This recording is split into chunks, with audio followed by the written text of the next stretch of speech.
Hey, what's up, guys? Matt Moda with OddsJam. What we're going to do in this video, it's pretty simple. We're going to bet some baseball. So we have a couple plays up here tomorrow for tomorrow's betting slate.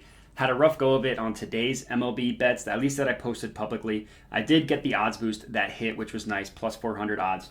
Yesterday was a really good day. Thursday was a pretty good day, but rough go of it for today's bets. I'm hoping for better luck tomorrow, but we will see. I'm only going to end up having one play for you for tomorrow's slate because even though a bunch of odds have been posted, only one of them fits the criteria of the strategy that I've been using, and the strategy has been working pretty well. If you just want to talk about like the last couple of days since I've really been here in Colorado, it's been going well. So I'm hoping to continue that. But the play we're looking at here is the Milwaukee Brewers versus the Pittsburgh Pirates. So, of course, this play was found using OddsJam, using the OddsJam Positive Expected Value page. That's how I find pretty much all of my bets, and then I do a little bit additional research from there. So for this play specifically, the OddsJam line, which everybody knows is pulled from the most accurate bookmaker in the world, the sharpest bookmaker in the world. The reason why these odds are generally viewed as the true odds and the most accurate is just because this sportsbook that OddsJam pulls these lines from, they don't have really many limits and they accept pretty much all sharp action. They market themselves and they brand themselves as winner welcomes. They accept any and all sharp action across multiple countries, whereas other sportsbooks kind of have a limit on how much money they'll accept. So their lines aren't quite as efficient as they could be depending on where the money goes. So the OddsJam line is generally going to have the most efficient betting market because of the amount of money they accept. Of course, before you can really do anything, before you can place any bets, it's important to remove the VIG. The VIG is essentially just the tax that sportsbooks price odds. It's how they make their money. The standard spread or total on any type of game is minus 110 each way, right? Minus 110 odds. Basically, the math behind that is you need to risk $110 in order to win 10. So if there are two people that bet $110 on each side, so one person bets an over, the other person bets the under for $110. No matter what, the sportsbook is profiting $10 in that situation, right? The winner gets paid out $100. The loser loses $110. Sportsbook makes the difference. Fair? No, but that's how they make their money. So you multiply that $10 across hundreds of thousands of bets and even more money, and you understand how they make so much money. So regardless, it's important to remove the VIG to get an accurate representation of what the OddsJam line are pricing odds at. In this case, this one is priced at plus 138. So the gap between plus 138 and plus 146, that is what has positive expected value associated with it. The reason why I like this one, reason number one, is the market width is 25 or below, the market width being at 20.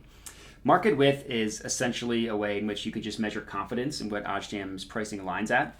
The way it makes sense, the logic behind it is the more money that OddsJam has received on a play equals more confidence in the line, and the closer those lines are going to be together. And market width is essentially just a way to calculate the difference between the two lines. In this case, it's at 20, and we've kind of identified 25 as the perfect number to go below.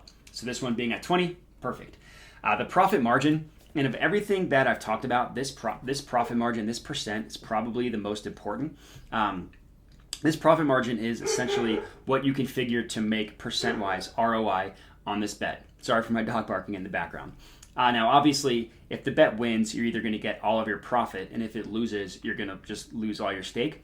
But over time, you will notice that the percent of expected value of your bets will end up meeting your actual percent of profit as well. So the goal, obviously, is to stack positive expected value plays on top of each other, and that's how you can be profitable. So this one, being at 3.36, is on the lower end, but anything 3% and above is what I'm looking at specifically for baseball. So it fits well within the range there. It's perfectly fine being 20 cents in market width and 3.36% of the EV. So everything checks out from a math perspective. Now, another thing that I like to do before I decide whether a bet is worth betting or not is I like to open up the markets in a new tab. So you can literally just right click, open link in a new tab, and it pulls this sheet, this page, which just has odds for every single sportsbook for whatever market that you're looking at. So in this case, we are betting the under 3.5. And if we just look at the odds here, FanDuel prices it at plus 146. The OddsJam line prices it at plus 130. And the only other book that is currently offering odds for this has it at plus 125. So all of the examples of sportsbooks have this market priced well below what we are getting it at on FanDuel.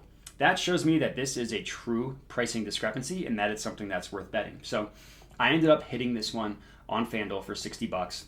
In terms of unit sizing, the way that I go about unit sizing is just click this little calculator here, and I use the Kelly criterion method. Best practices is to round up or down to a number divisible by 5. So I just rounded this one up to 60, as you can see here, put 60 bucks on it, and we're good to go. So now what I need to do is just add this to my bet tracker. The OddsJam bet tracker is something that's completely free to use, and I think it's an immensely helpful tool. As a sports bettor, you kind of need to understand whether you're profitable or not, and the OddsJam bet tracker tracks it for you, and it provides a ton of information about your betting history. It's also completely free to use, so I definitely recommend signing up for the OddsJam bet tracker and tracking all your bets. Now, I placed the bet. Everything makes sense from a math perspective. I did do a little bit of handicapping for this play. Obviously, I don't do a ton of handicapping on these videos just to conserve time and confusion, but I'd like to talk about it lightly just to appeal to the people that want to understand just from a handicapping sports perspective why I'm taking these bets. And this one, so I'm taking the first half under 3.5. Number one, two decent pitchers. Under 4 ERA isn't terrible. Obviously, that's a pretty high level stat, but under 4 ERA isn't bad. And if you look at the team's hitting stats, so I have it filtered specifically versus left-handed pitchers, which both of these are, left-handed pitcher, two bottom 10 offenses, right? The Pirates have the 4th worst offense in the entire MLB against left-handed pitchers, and the Brewers are bottom 10 as well. This is according to OPS. Obviously, there's no perfect way to calculate, what's the best hitting stat, but just across the board, if you look at slugging, two bottom 10 offenses. If you look at on-base percentage, OBS, not quite as bad. The Brewers are 23rd. I was thinking of a different stat. The Pirates are literally last.